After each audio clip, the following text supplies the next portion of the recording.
আন্দোলনের 3 মাস 3.5 মাস পরে এসে মোটামুটি খুবই সবার কাছে পরিষ্কার যে এখানে নারীদেরকে একদমই সাইড করে ফেলা, নারীদেরকে একদমই কর্নার করে ফেলার একটা চেষ্টা, মানে সফল চেষ্টা আসলে এখানে হয়েছে আন্দোলনের আয়োজকদের পক্ষ থেকে।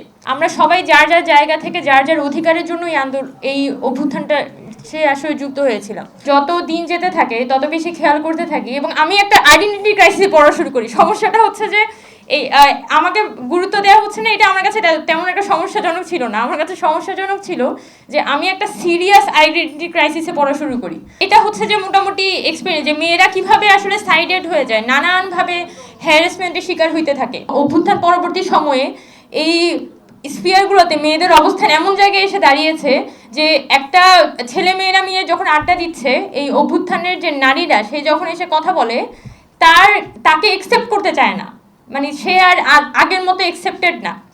কারণ কারণ তার জায়গাটা আসলে কতটুকু ছিল, তার কাজ ছিল আসলে হল থেকে মেয়েদেরকে নিয়ে আসা। এই কাজটা যেহেতু হয়ে গেছে, অমুক কলেজ থেকে মেয়েদেরকে আনার কাজ যেহেতু হয়ে গেছে, আর ওদেরকে আর এর থেকে বেশি কিছু করা লাগবে না, ওদেরকে আর দরকার নেই। এটা হচ্ছে নারী আন্দোলনের মেয়েদের অবস্থান।